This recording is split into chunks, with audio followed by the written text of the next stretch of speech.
Magandang umaga po sa lahat at matagal-tagal na rin po tayong hindi nakapagbigay ng mensahe due to our marami po tayong mga trabaho at ginagawa na pinagkakabalahan.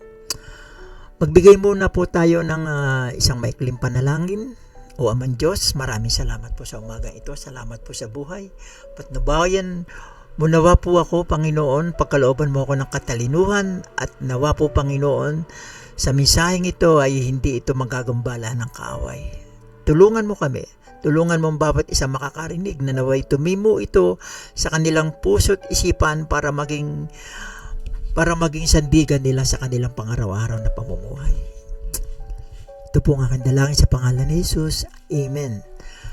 Meron po tayong magandang topic na bubuksan ngayon. At ito po yung everyone needs salvation. Alam po nating lahat na tayo ay nangangailangan po ng kaligtasan. Wala pong tao kahit na masama, kahit na kriminal, kahit na ano pang kasalanan, sa bandang huli ay naghahangad din sila ng kaligtasan. At tinatanong nila sa kanilang sarili, ligtas ba ako? Kaya ang ating pong topic ngayon ay sana po inyong pakaisiping mabuti, inyong pakalimiin. Ito po inihahandog ko sa aking mga anak, para sa inyo sa aking mga anak, ganon din sa aking mga malalayong kamag-anak na kaya ako gumagawa ng ganitong online preaching ay para maabot kayo. Sana ibigyan nyo ng panahon, pakinggan, panoodin ang bidyong ito para sa inyong kaligtasan. Sa akin ding mga kaibigan na nakikinig, naway buksan nyo ang inyong puso't isipan para mabuksan tungkol sa katalinuhan about salvation. Ito po ang pangunahin ngayong kailangan ng tao. Maraming humahayo po sa unahan ng pulpito sa harapan ng mga kongregasyon.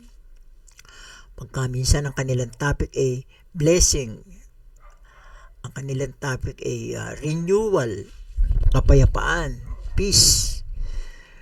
At ganon din yung healing. Pag minsan may nagtatapik ng healing.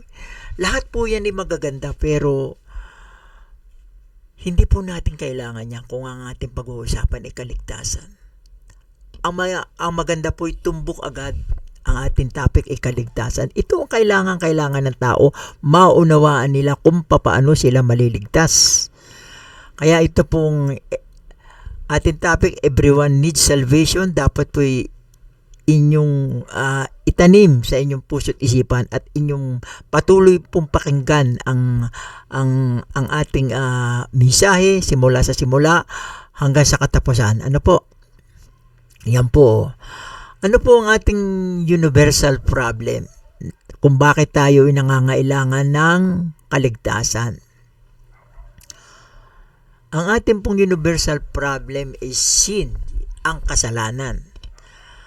Talagang sa itago ninyo o sa hindi, ang ating pong pangunahing problema sa buhay para sa ating kaligtasan ay kasalanan.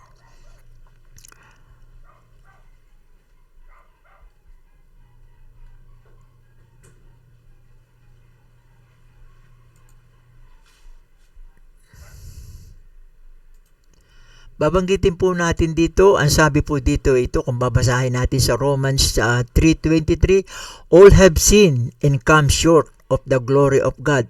Romans 3:23. Ito po ay pamoso. This is one of the famous verse na ginagamit po sa pag-i-evangelize. Para makaunawa yung mga tagapakinig kung paano nila nalalaman na ang kasalanan ay nasa salita ng Diyos, nasa Biblia. Ano po? Romans 3:23. At kalimitan po dito, people, madalas na sinisikap ng mga tao na makamit ang pabor ng Diyos sa pamamagitan ng mabubuting gawa, ritual o pagsunod sa kautusan. Yan ang ginagawa yan ang ginagawa ngayon ng ating mga leader na dumadako sa pulpito. Yan ang kalimitang ibinibigay na sermon. Ang binibigay nilang sermon yung mabubuting gawa. Righteousness. Good works. Rituals. Yung mga rituals sa church, halimbawa, you are under the denomination of religion, may mga ritual po yan na sinusunod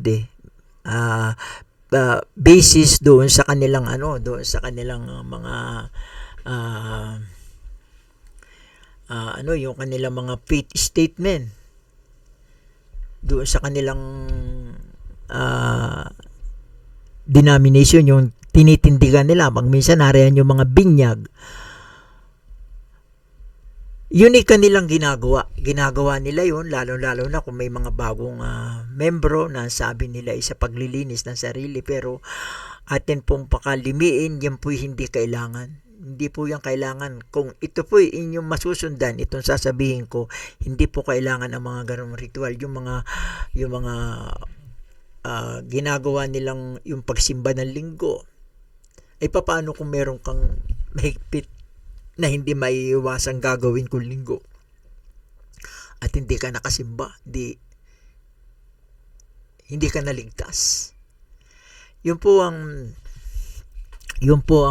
realidad ng tao. Yun ang hinaharap. Lalo na yung mga taong nangangailangan, meron silang hanap buhay, ngayon meron silang trabaho ng linggo. Paano yan? Paano natin yun may pipix kung ang pag-uusapan natin ay kaligtasan, kung yun ay ritual na kailangan doon sa kanilang sinusunod na denomination sa simbahan, yung kanilang mga faith statement yun yun. Tapos dito, sin is not just moral failure. It is dispensational reality affecting all mankind since Adam. So, ang kasalanan ay hindi lamang isang moral na kabiguan.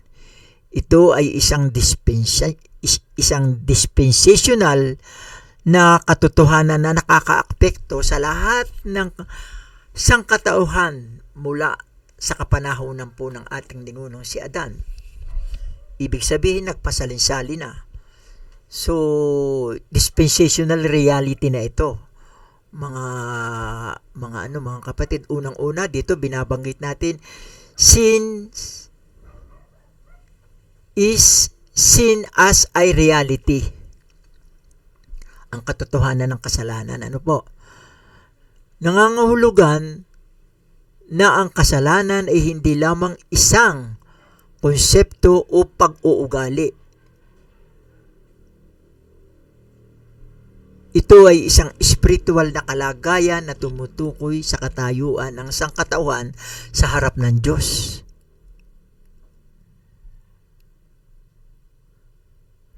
Hindi lang ito tungkol sa mga personal na kasalanan, ito ay isang pangkalahatang suliranin na nagsimula sa pagsuway ni Adan.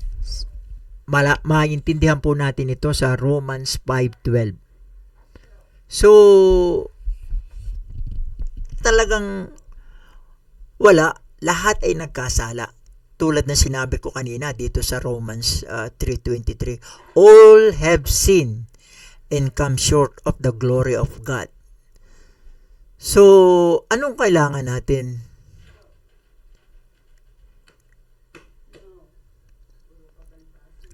Dito sa dispensational reality, in dispensational theology, history is divided into distinct period. Dispensation. Nahahati po sa pagkakakilanlan ng mga dispensasyon where God deals with mankind in specific ways. Sin is a contrast across all dispensation. from innocence to grace today. So, ibig sabihin po, simula nung panahon ni Adan, meron po tayong iba't ibang dispensasyon at yun po ipapakita ko sa inyo, dispensation. Papakita ko po sa inyo, basta sundan nyo lang po ako at makikita nyo.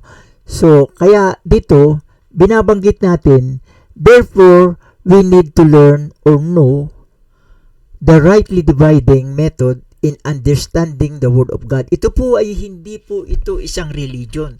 Kasi pag narinig po ng ibang denomination, pag narinig nila yung rightly dividing, ang akala po nila, isa na namang bagong denomination. Hindi po.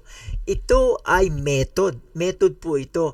Method in understanding the Word of God. Para po maunawaan, ito po'y pamamaraan para maunawaan po natin yung salita ng Diyos. At ito po ay may verse. Hindi po ako nagsasalita dito ng walang verse. Ito po ay may verse, 2 Timothy 2:15.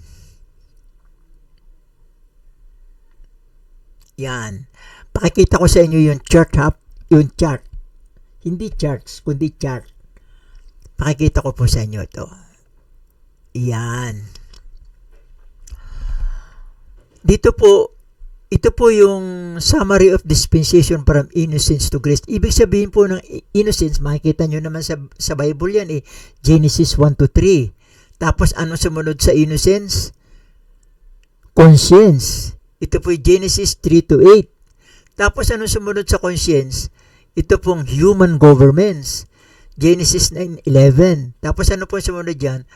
Promise na po. Ito po ay sa kapanahon na ni Abraham. Genesis 12 to Exodus 19. Tapos, ito pong sumunod, law. From Exodus 19 to Acts 9.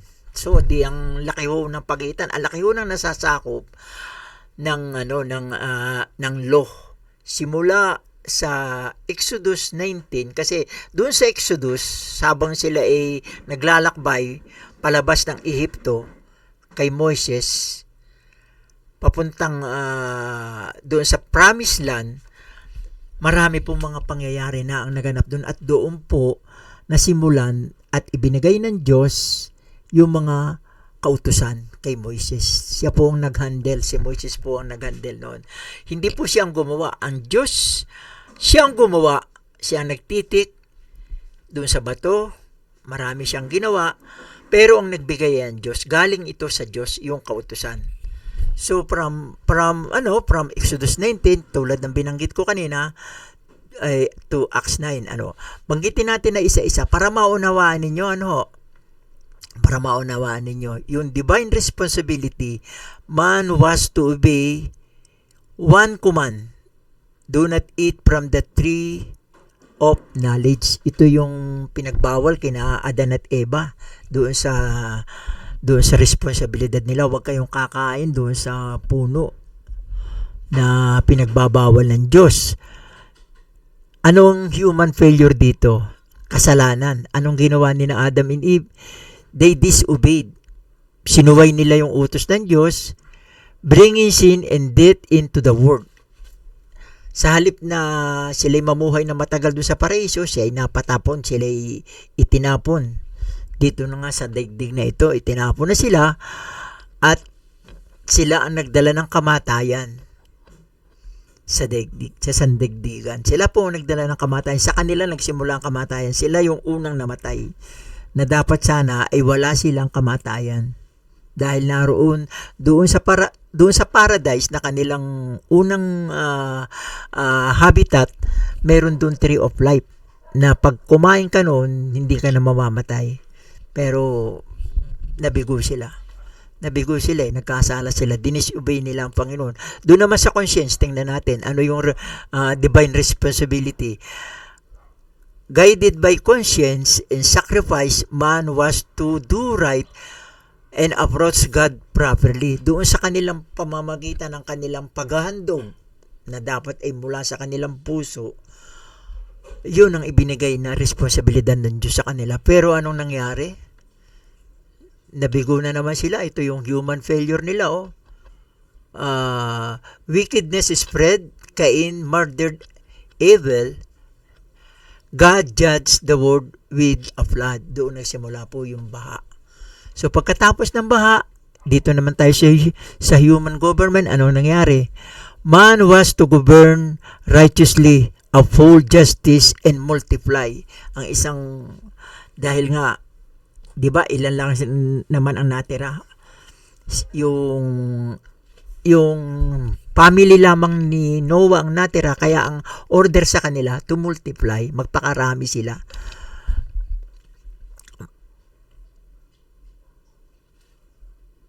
Uphold justice, govern righteously, maging mabuti sila, at uphold justice. Tapos, and multiply. Pero anong kanilang human failure? Humanity united, rebellion at Babel, doon sa Tower of Babel. God scattered them by confusing languages. So, sila ipinangalat ng Diyos at nag-iba-iba ang kanilang mga wika. Doon po nagsimula yun. So, dumami na naman ang tao. Dumadami na naman ang kasalanan. Ngayon, nagkameron na naman ng divine responsibility. Abraham and the descendants were to live by faith in God's promises. Yan Pero ano yung human failure na naman? They doubted. Nagduda sila. Compromise.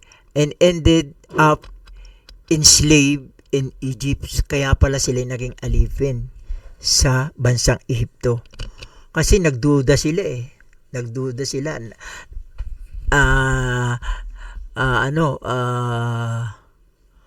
Nagduda sila. Tapos, anong nangyari?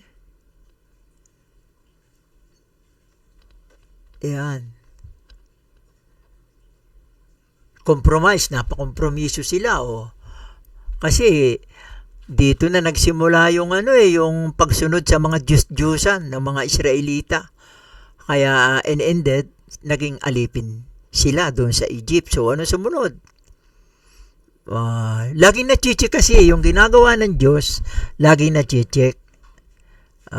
Tungkol naman doon sa mga pagkain, kasi may mga nagtatanong, bakit nung una hindi kinakain yung yung karne? Yung una, ang iniutos lang kainin yung mga herb, mga halaman. Tapos nung panahon na ni Noah, kumakain na ng karne, yung mga beef, pero binabawal yung mga yung mga pagkain madudumi, hindi pinapakain. Pero ngayon, kaya nga iba-ibang dispensation, pero ang ginagawa ng ibang denomination, pag nabasa yung kautusan na ibinigay doon sa kapanahon na ni Adan, dinadala pa nila hanggang ngayon. Katulad yung mga pagkain bawal yung kumain ng mga baboy, bawal yung kumain ng mga hipon. Ganun. Pero ngayon wala na. Lahat pwede nang kainin. Mga bawal ang kumain ng mga dugo. Ngayon pwede nang kainin lahat yun. So anong nangyari? Ano sumunod? Bawat po iba't ibang dispensation, iba't iba po ang ibinibigay ng divine responsibility ng Panginoon. Ano po? Tapos ano po sumunod? Doon sa law noong nasasakop na tayo ng law, Israel was to obey God's commandment. Ito na yung kapanahon na ni Moises. And live as a holy nation. Pero anong nangyari? They repeatedly broke the law, worship idols. Dito pala nagsimula yung worship idols, and rejected the prophets. Kasi ang Diyos ginagamit nila yung mga propeta propeta para maisalba ang buhay ng mga Israelita. Ginagamit yung yung mga propeta, pero hindi nakikinig ang mga Israelita. So ano nangyari? Ang nangyari, ito naman sa Acts 9 na ito, hanggang dito sa kasalukuyan. All are invited to receive salvation by grace through faith in Christ alone. Napakaganda po yan. By grace lang. By grace. Wala kayong isasamang iba. By grace. Pakinggan nyo pong mabuti. Tuloy-tuloy natin itong pakinggan at maunawaan nyo kung bakit ganun ang sinasabi ko. By grace alone lamang. Pero ano nangyari? Ano ang human failure na naman dito sa kasalukuyan natin panahon? May ni-reject the gospel. Nire-reject nila yung gospel Ano yung gospel na yun? Yung gospel na pinagkaloob kay Pablo, ang nag-iisa nating apostol. Alahanin natin, si Pablo ay hindi kasama ng 12 apostoles. Iba ang pagka-apostol ng ating apostol Pablo. Siya ay para lamang sa body of Christ.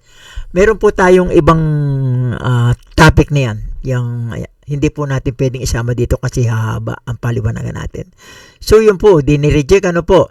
Ngayon, tingnan naman na natin kung ito ba'y may katotohanan na nangyari ayon sa timeline dito sa mundo. Ipakikita ko rin sa inyo. Ito yung nakarecord na timeline. According to Asers, si Asers po yung gumawa ng kalendar simula sa kapanahunan ni Adan hanggang sa kasalukuyan. Siya po yung gumawa nito. Ito, pakikita ko sa inyo. Yan. Ito yung ni Asers. May mga date po yan. Yan. Likely brief days. Yan. Yan. Simula nung kapanahunan, ito ay AD 1000. Ito ay 4004. Nagsimula sa 4004 yung kapanahunan ni Adan. Doon sa AD po ay pabalik hanggang doon sa kapanganakan ng ating Panginoong Kristo, palapit na palapit. Itong pale to the blood, ito yung Genesis 4:8, ito po ay 1,600 years before Christ. Hindi pa naipapanganak si Kristo. Tapos yung sumunod, yung flood to Babel, yung simula sa flood hanggang kay Babel, 300 years naman ito. Ay, 300 years pala itong nangyari Noahic covenant. Tapos yung call of Abraham to Exodus, 430 years. Tapos yung Sinai to Paul's conversion, hindi conversation. Conversion, yung pagbabago kay Pablo, ay 1,500 years po yan. Yan.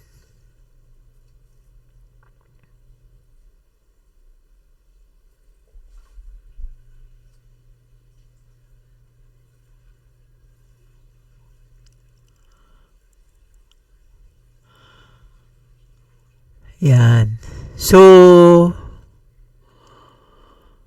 sa madaling salita po, ang kasalanan ay talagang ang kasalanan ay pumasok sa pamamagitan ni Adan at sinira ang bawat panahon ng kasaysayan ng tao. Bagamat ang pakikitungo ng Diyos sa tao ay nagbabago. Ito po, nagbabago yung kanyang mga divine responsibility na ibinibigay sa tao. Pero laging nachichik, laging sa umpisa maganda, pero sa bandang huli, ang tao ay nagpupul, nagkakamali, nagkakasala pa rin. Hindi nila ma-perfect.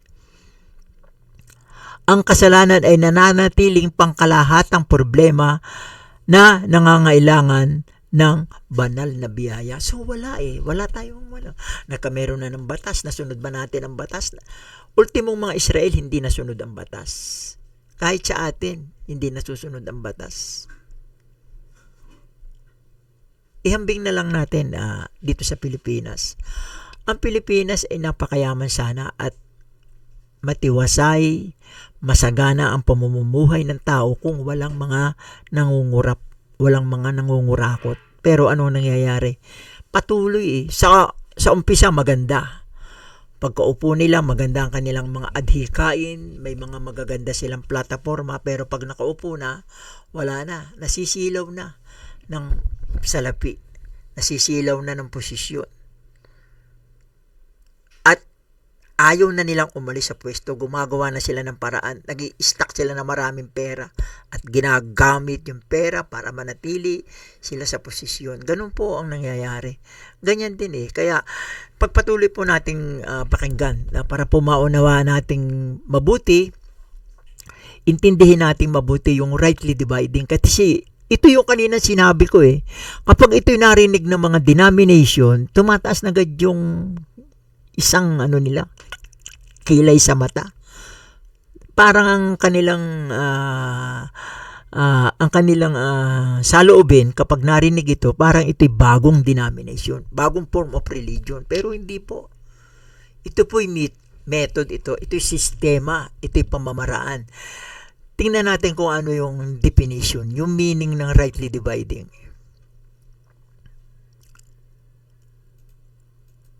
Yan, yung rightly dividing yung meaning. Rightly dividing means accurately handle,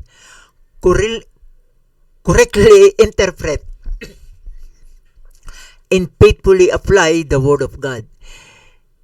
It's about recognizing the distinct messages, audiences, and purposes in Scripture. So, we don't mix truth mean for different dispensation.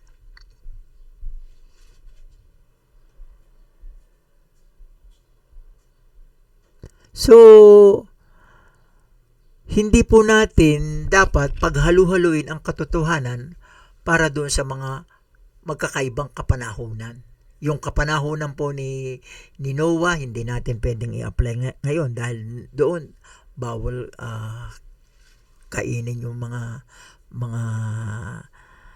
masasamang pagkain, yung tinuturing nilang masama. Kasi ano bang mga masasamang mga pagkain katulad ng yung mga baboy, yung mga walang kaliskis.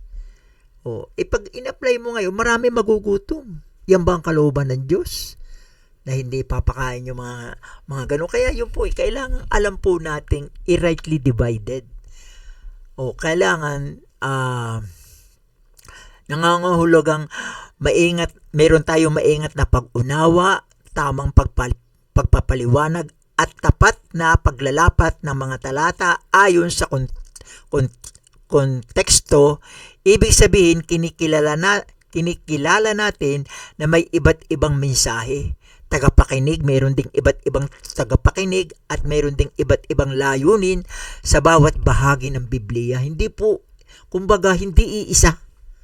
Hindi iisa ang Biblia, ikuan ay parang history, nakarecord na history na ginawa ng Diyos.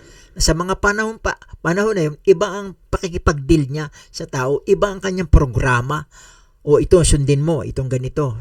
Tapos na-check siya, ang tao hindi nagiging mabuti, nagkakamali, gagawa na naman siya ng panibagong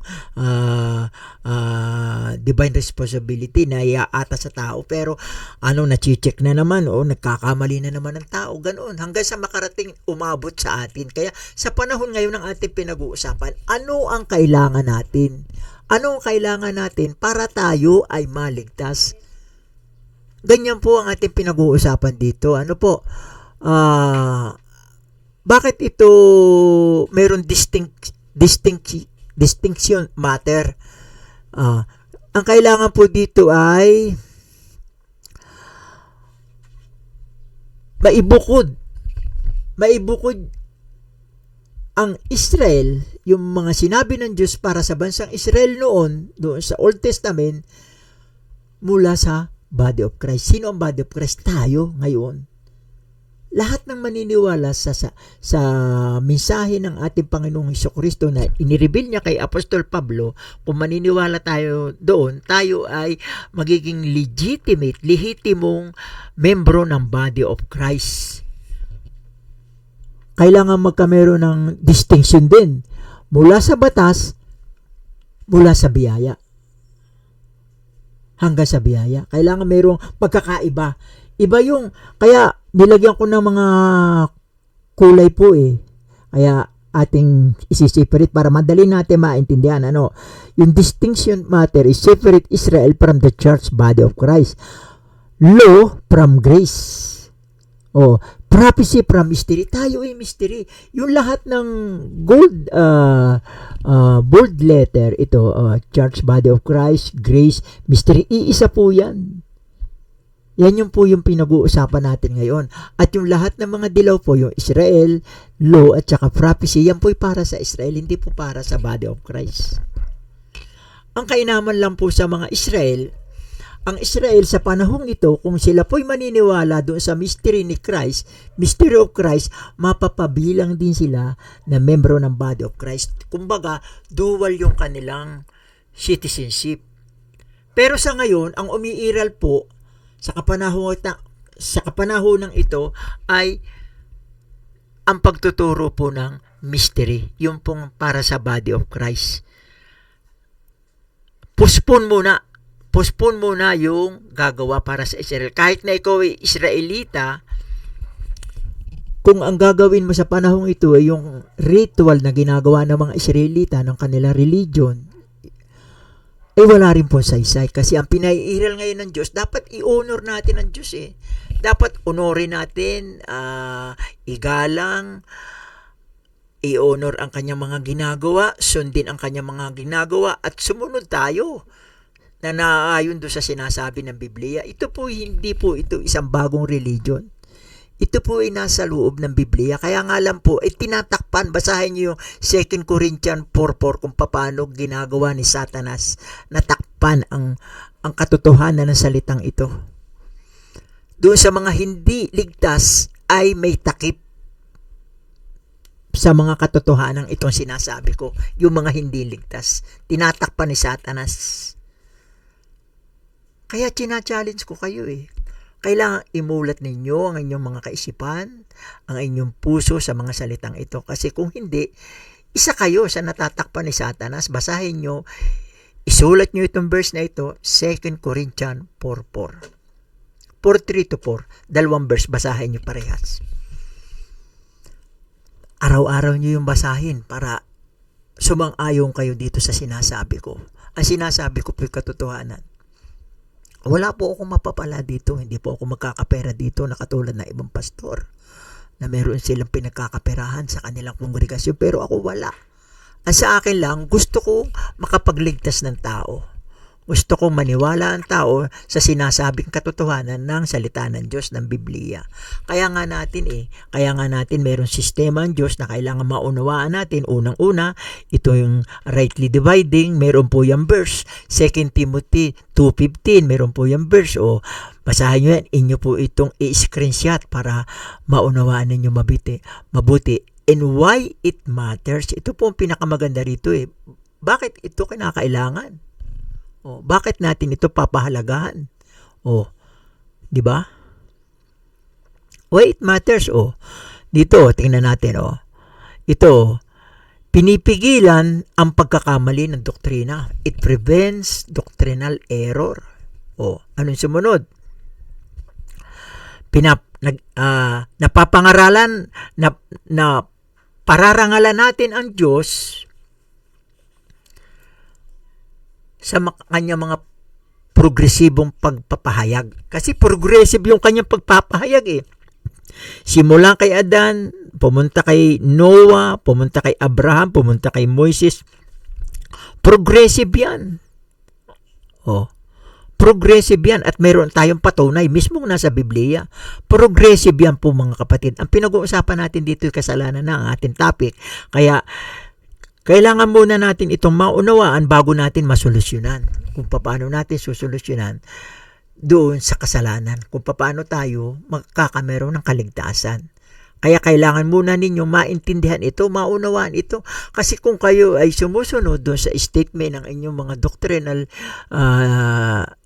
faith statement at wala ito, ibig sabihin, alam nyo na. Hindi ko na ipapaliwanag. Alam nyo na. Kaya nga ako nung una, yes, ako'y pinanganak na Katoliko. Tapos naging, sa aking marami po ako napuntang bansa ang mga inuna kong napuntang bansa ay sa Middle East. Ako, nakikipag-ugnayan din sa mga Islam noon. Kasi tinitingnan ko kung yung kanilang mga katotohanan sinasabi ay tatama doon sa panlasa na naayon sa aking puso. Pero hindi ko matanggap.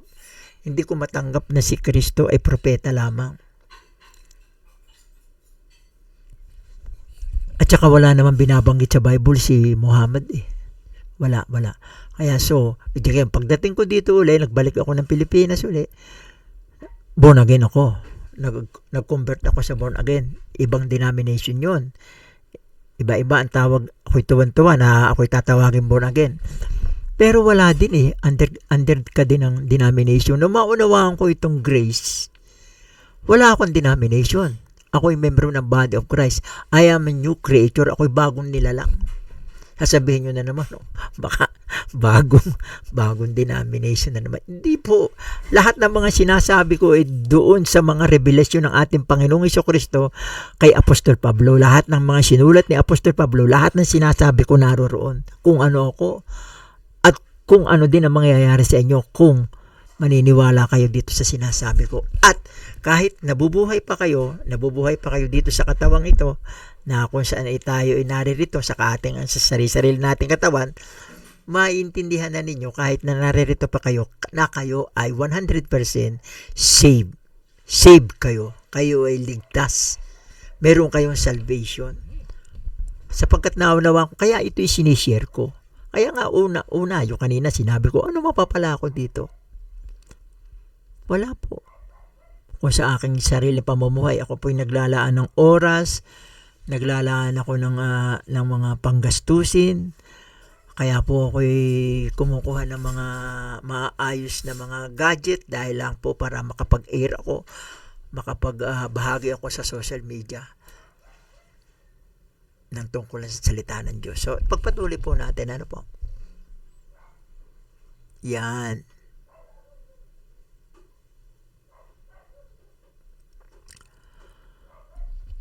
Yan o.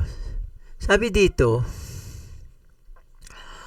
whether under law, ito yung may dilaw, ito sa Israel, or under grace, body of Christ, dahil ang ating topic ay sin, at saka yung kung paano tayo makaligtas, the verdict is the same, guilty. Guilty po tayo.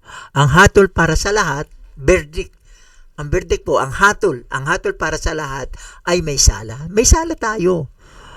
Ikaw, ako, kung sino ka man na nakikinig kayo, may kasalanan ka.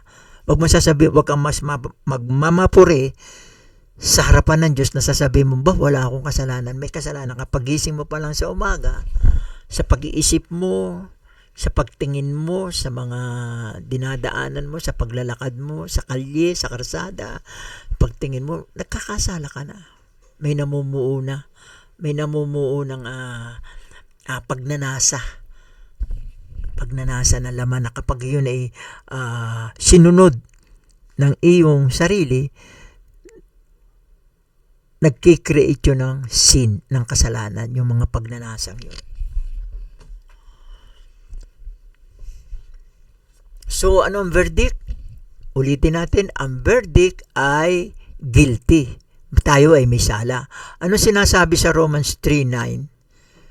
Sinasabi dito ay 3:9 to 10, sabi dito, since the stage, both Jews and Gentiles are all under sin. Kaya hindi pwedeng magmapuri din ang Israel kahit na sila ay chosen people. Hindi sila pwedeng maka-advance sa atin dahil sila ay makasalanan din. Makasalanan din tayo. Makasalanan din sila. All are under sin. Walang hindi. Ang hindi lang po nagkasalang nilalang sa balat ng lupa ay ang ating Panginoong Jesucristo. Hindi po siya nagkameron ng kahit anong kasalanan. As it is written, there is none righteous, no, not one. Yan po ay biblically. May verse po niyan. Romans 3:19. Ano po? Inyo pong ulit-ulitin yan. Kaya, whether under the law, Israel covenantal system, or under grace, the body of Christ, humanity is universally guilty before God. So, ganyan po. Tayo po, ang hatol po ng lahat ng tao sa sinukob ay may kasalanan. Guilty. Yan o. Ito naman the law exposes sin. Sa Romans 3:20, grace doesn't ignore sins. It offers a solution. Ito na yung maganda Meron naman palang offer na solution Anong gagawin sa solution? Apart from works, meron po solusyon na malayo sa gawa. Ang ibig sabihin po ng gawa, kung atin pong ah, huhukayin galing sa Biblia, ibig sabihin po ng gawa ay yung pagsunod doon sa kautusan ng Diyos. 'Di ba merong inilalagay na 10 utos ng Diyos, dapat mape-perfect mo 'yon. O yung 10, yun ngang ginawa ng Katoliko na nakalagay sa no, you know, I love Catholics dahil ako'y nanggaling diyan. Hindi ko inaalipos tayo mga membro ng Catholics dahil mahal ko 'yan. Ang aking ina ay isang manang na Katoliko. Nagluluhod pa yan sa simbahan. Ako noon ay maliit pa kasama ko hanggang sa paglaki ko. Hanggang dumating pa ako. Nung naglayas na ako, nagpunta ako ng Maynila. Pumupunta pa ako sa Baclaran. Doon sa nobena. Nakikipag-nobena pa ako tuwing Miyerkules. Kasi nung early 70s, medyo hindi masikip ang traffic. Nakatira ako nun sa Kamuning from Kamuning to Baclaran, hindi pa masyado nakakapagsimba pa kami. Pero nung maunawaan ko at maintindihan, wala na pong saysay yun.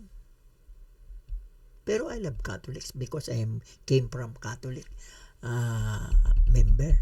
Membro po ako ng Catholic noon. At hindi ko tinatago na matagal ako nabuhay na Katoliko bago ako naging born again. Pero nung naging born again na rin ako, mas naunawaan ko itong grace. Naging grace believer ako. Naging member ako ng Body of Christ. Alam ko yung mystery. Alam ko yung mystery ni Kristo na siyang inilalagay ko sa aking puso. So, ito, basahan nyo ito. Ito yung i-screenshot ito. Napakaganda po nito mga topic nito. Ito po, inisa-isa ko ito. Research ko ito, inisa-isa ko para lang po sa inyo. Kaya ko ito ginawa. Sabi dito, the law exposes sins. Romans 3:20. Grace doesn't ignore sin. Hindi ini-ignore ng grace. Kaming nasa grace.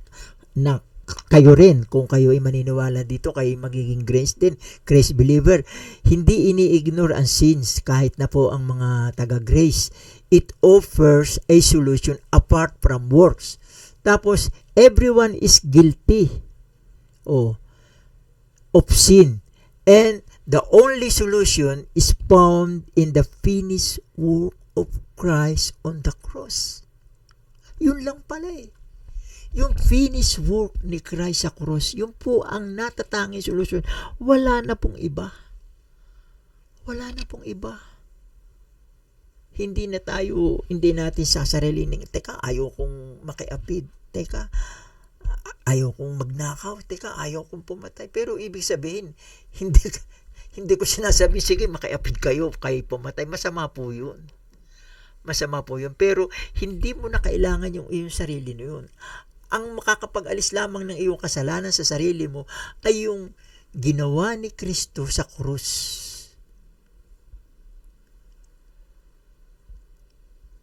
Ano bang ginawa niya sa krus? Siya'y namatay sa krus. Yan yung faith of Christ. Died on the cross. Na sinasabi, yan yung legitimate meaning ng ibig sabihin ng faith of Christ doon sa Galatians 2:16.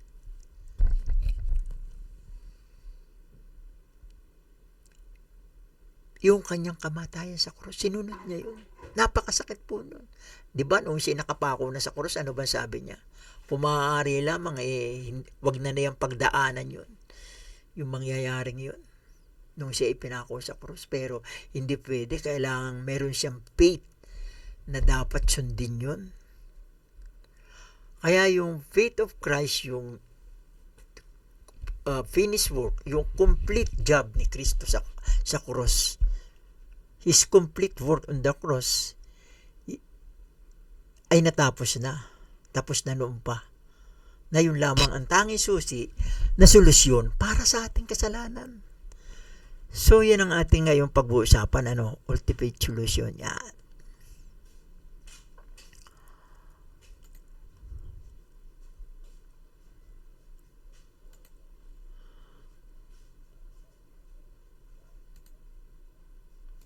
Yan. Ito yung ultimate solution. Meron niyang verse tingnan nyo, yung verse Romans 3:23-24, for all have sinned and fall short of the glory of God, being justified freely by His grace through the redemption that is in Christ Jesus. Yung ginawa niya sa cross. Ito, yung finished work niya sa cross.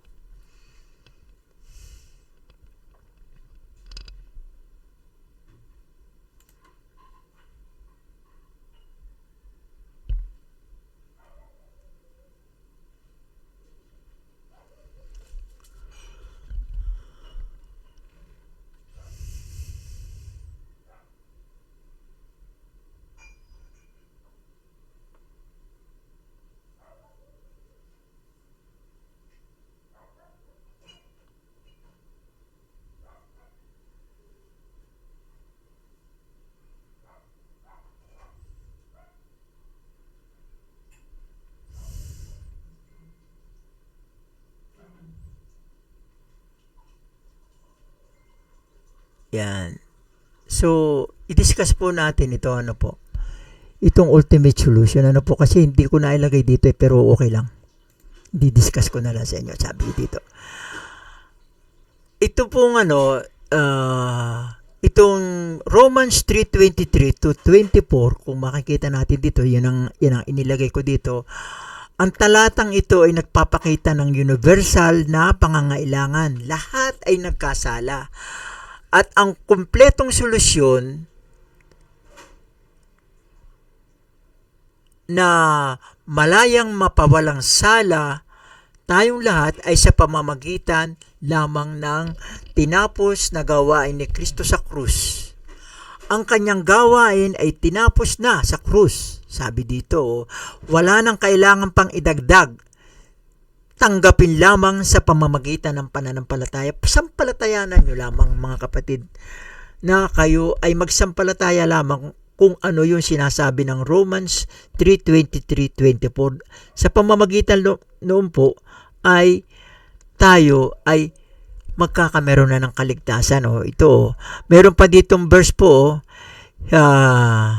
His finished work on the cross, nothing more needs to be added, only received by faith. Isa pa rin pong verse na naririto na pangunahing verse sa mga salitang ito ay yung 1 Corinthians 15:1-4. Ano po? Tapos ang nakalagay po doon sa 1 Corinthians 1:18, for the preaching of the cross is to them that perish is foolishness. Kalokohan po doon sa mga nafe-perish, doon sa mga yung mga mapaparasahan, yung hindi naniniwala dito, foolishness po itong mga sinasabi kong itong mga preaching about the cross ni Kristo.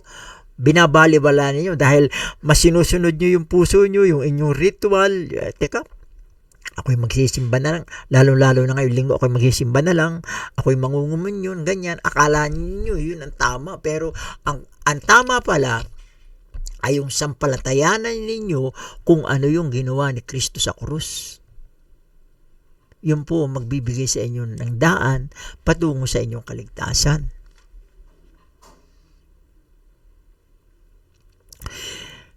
Sayang, hindi po natin nailagay dito. Ako po'y nalulungkot, di ko nailagay.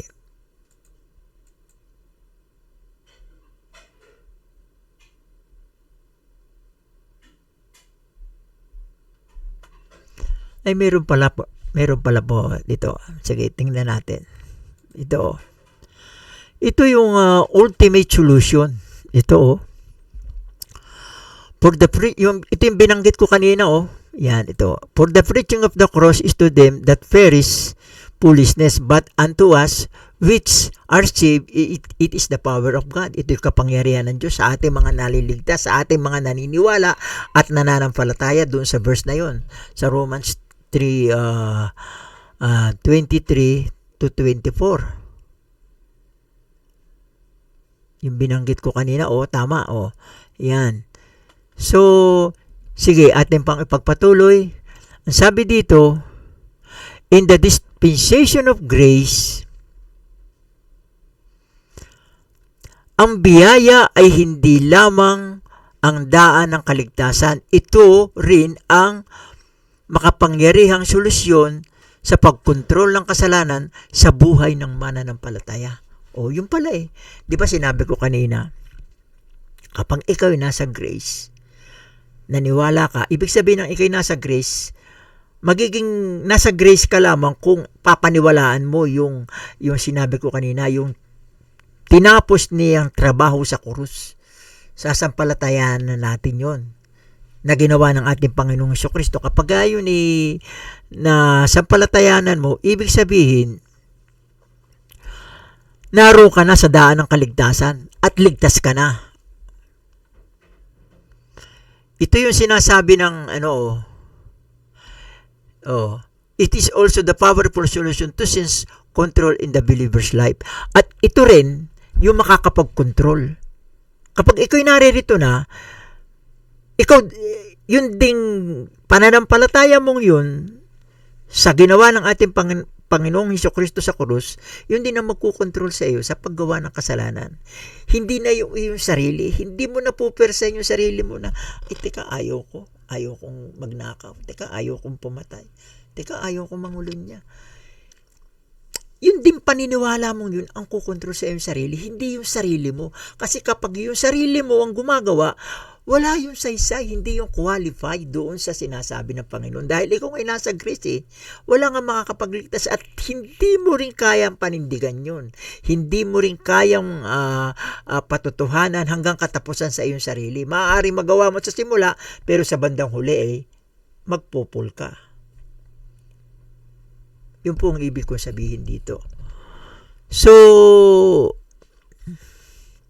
pagpatuloy po natin, So, mayroon na tayong kumukontrol sa ating sarili. Kasi, biro nyo, ginawa ng Panginoong Jesucristo. Ang Panginoong Jesucristo ay walang kasalanan, pero inako yung ating kasalanan para sa ating kasalanan. Siya yung nagdala ng ating kasalanan Kaya nga, ginawa niya yun sa pamamagitan ng kanyang finished work, finished job on the cross. Ginawa niya yun, dinala niya yung ating kasalanan, siya'y namatay. Siya'y namatay na daladala ang ating lahat ng kasalanan. Kaya wag tayong magmamapuri sa harapan ng Diyos na, teka, hindi ho ako nagkasala. Pinilit ko talagang hindi ako nagkasala. Sumunod po ako sa 10 utos ng Diyos. Pero tatawanan ka ng Panginoon. Ang magliligtas sa iyo yung ginawa ng aking anak sa krus. Ang aking anak na si Kristo Jesus. Yun lamang ang makakapagligtas sa iyo. Huwag kang magmayabang na ikaw ang magsasabing ikaw ang nagligtas sa iyong sarili. Wala pong ganun. Kaya lahat po'y dadaan doon. Ano po? Yan, ito Grace frees us.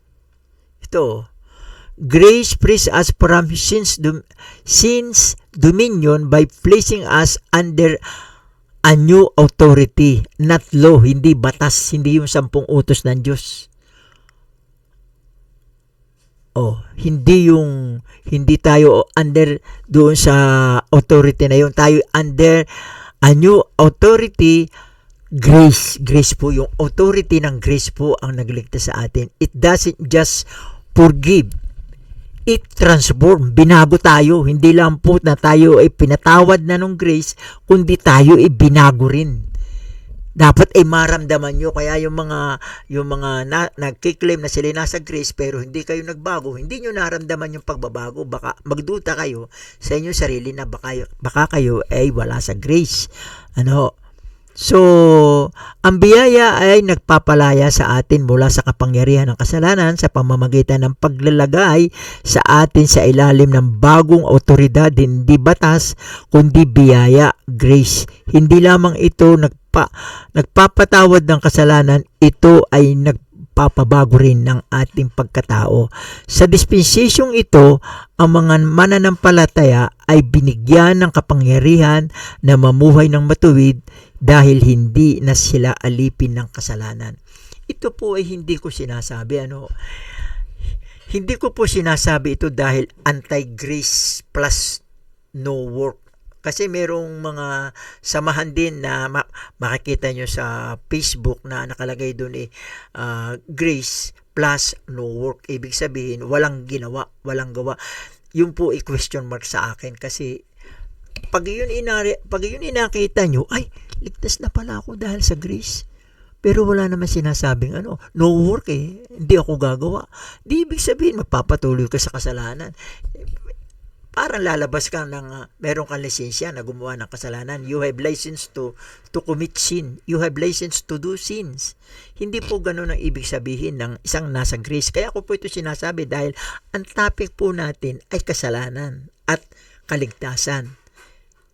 Kasi kung hindi ko na ito uulitin. Kaya lang, doon sa mga makakarinig, bakit yung iba ganito?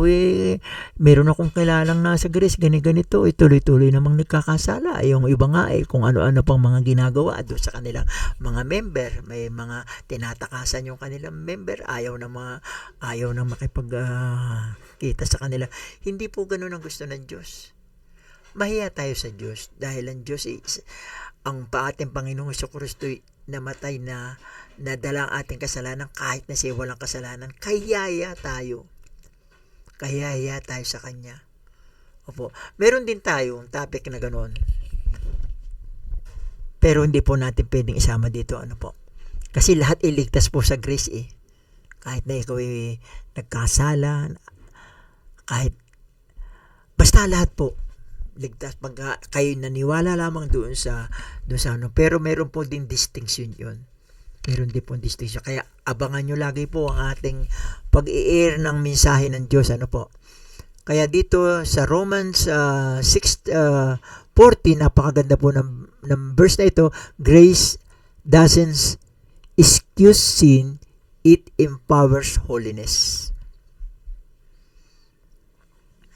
Yan Ano ba sinasabi sa Romans 6:14? Sabi sa Romans 6:14, for sin shall not have dominion over you, for you are not under the law, but under grace. Grace doesn't excuse sin, it breaks its dominion. Sinisira nito yung kapangyarihan nito. It breaks its dominion.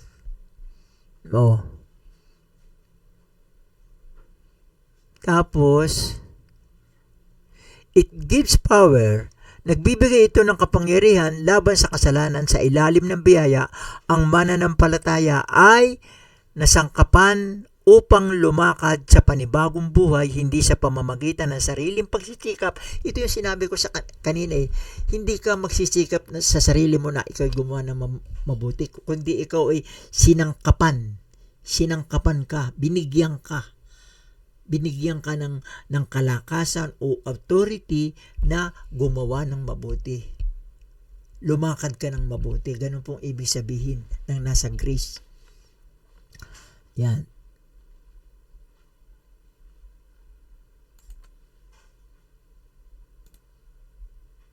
Yan, nasa conclusion na po tayo. Conclusion yan. Salvation is for all but must be understood rightly. Kailangan po natin maunawaan ng tumpak. Ito po yung ating verse. Study to show yourself and approve unto God, rightly dividing the word of truth. Kaya kailangan pong ayusin natin. Kaya po, yung rightly dividing, yung po pamamaraan, method po yun. Para maunawaan natin precisely yung salita ng Diyos. Accurately yung salita ng Diyos. At yung mga salita na naukol sa atin at naukol sa Israel. Tayo kaiba sa Israel. Tayo yung ibang, may mga ibang religion na sabi nila sila daw yung mga spirited Israel. Yung mga basta parang ganun. May mga ganung form of denomination ng religion, opo. So, tayo dumako na sa ating conclusion, po. Yan,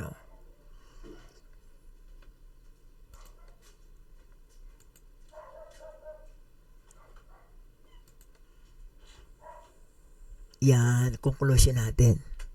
Everyone needs salvation, but not everyone understand it rightly. Oo nga naman tama nga naman hindi naunawang mabuti. Mixing Israel promises with the body of Christ calling leads to confusion. malilito kayo, magko-confuse po kayo kapag pinagsama nyo yung mga sinasabi doon sa Old Testament at saka dito sa sinasabi ng ating Panginoong Jesucristo, yung revelation niya nung siya umakyat na sa langit, yung revelation niya kay ating Apostol Pablo, yung mga sinasabi niya, pag pinaghalo nyo doon sa Old Testament at saka doon sa four synoptic gospel, yung Matthew, Mark, Luke, and John, pag isinama nyo rin doon, magkukonfuse kayo, magkakameron ng magkukontradicts. Oo, parang hindi na ayon. Kaya kailangan, ganun pala, meron palang panahon noon, panahon ngayon, panahon noon, panahon ngayon. Israel noon, ngayon ay body of Christ. Ganun po, dapat maintindihan nyo at maunawaan nyo kung paano natin ididil yung sin. Kasi kapag ka idinil nyo yung sin with mixing truth ng Old at saka ng New Testament, kasi nasa New Testament po yung mga salita ni Pablo pero nasa New Testament din yung yung Matthew, Mark, Luke, and John. Nasa New Testament din yun. Pero ibubukod po natin yung mystery. Pag sinabi pong mystery, yung mystery of Christ, yung lamang po yung revelation ng ating our risen Lord Jesus Christ, nung siya nasa langit na, ibinigay niya yung kanyang revelation sa ating Apostol Pablo. Yun po ang tinatawag na mystery of Christ. Kasi, kung kayo tatanungin, halimbawa, tinanong ko kayo, what are the two main division of the Bible? Siyempre, sasagot nyo Old Testament at saka New Testament. Pero pagka inyong gagamitan ng rightly dividing, ito po yung method na sinasabi ko, kung paano nyo maintindihan accurately, precisely yung talagang sinasabi ng salita ng Diyos, kung inyong uunawain mabuti. Ito po ang two main divisions of the Bible, and rightly dividing method. Ang sagot po doon ay prophecy and mystery. Yung mystery ang sa atin, sa body of Christ. Yung prophecy doon. Kasi meron din prophecy pagkatapos ni Paul. Pagkatapos na tayo ma-rapture, susunod na yung Hebrew. Kasi ang ating ended doon sa rapture aakyat tayo sa langit. Kaya ipagpapatuloy pa rin yung gawain sa Israel. Pero na-rapture na-caught up na on the air na yung mga body of Christ. Ligtas na sila. Naroon na sila sa heaven. Pero yung ipagpapatuloy pa din hanggang 7 years. At pagkatapos ng 7 years, magkakameron na ng Armageddon, matatapos na ang kasamaan. Hindi pa daigdig, darating na ang ating Panginoong Jesucristo. Yun ang kanyang second coming. Iba yung coming ni Kristo on the air, kasi hanggang air lang siya. Yung kanyang ang kanyang paa hindi lalapat sa lupa. Rapture yun. Hinintay tayo doon sa air. Dadalhin tayo sa langit. Tapos ng 7 years noon, pagkatapos noon, may 7 years pa, according to Daniel, doon sa vision ni Daniel, doon sa 7th day of Daniel. Kung yun na inyong titingnan doon sa Daniel chapter 7 ba yun or 9? Basta basahin yun, 7 to 9. Chapter 7 to 9. Yung buong 9 yata, sa buong 9. Naroon na yung kanyang vision, yung vision ni Daniel na mangyayari sa tribulation. Pagkatapos ng 7 years tribulation, yun na yung second coming. Bababa ng ating Panginoong Jesucristo at titipunin niya na yung lahat ng ligtas na Israel, yung 144. At mamumuhay sila ng 1,000 taon dito sa lupa. Kasama yung mga converted din na Gentiles, yung mga Gentiles na hindi naniwala dito sa body of Christ. Kayo, yan ang aking hamon sa inyo. Kung hindi kayo maniniwala, mararanasan nyo yung 7 years tribulation. So, yun ang sinasabi natin, Can we present clear gospel? Ano ba yung clear gospel? Ito yung kailangan natin. Christ died for our sin, was buried, and rose again. Believe this and you are saved. 1 Corinthians 15, 3-4. Maraming pong salamat at salamat po sa panahong inyong iniukol sa pakikinig ng bidyong ito. Tayo po magkameron ng maikling panalangin.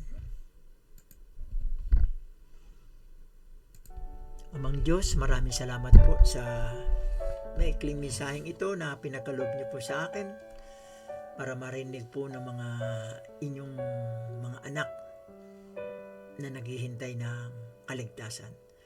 Naway maintindihan nila at maunawaan at maitanim ito sa kanilang puso. Lord, wala pong importante dito sa mundong ito. Hindi po importante ang kayamanan, posisyon, hindi po importante ang kapangyarihan, hindi po importante ang pagbabago, ang kabutihan, ang paggawa ng kabutihan, kung kanilang sasarilinin. Lord, lahat po yan ay mabubuti, hindi po yan masama. Pero ang magliligtas po ay ang paniwalaan sa ginawa niyo sa krus. Maraming salamat, Panginoon. Nawa po'y magliwanag ang lahat na makakapanood. Magliwanag ang puso't isipan ng lahat na makakapanood ng video ito. Ito po ang aking dalangin sa pangalan ni Jesus. Amen.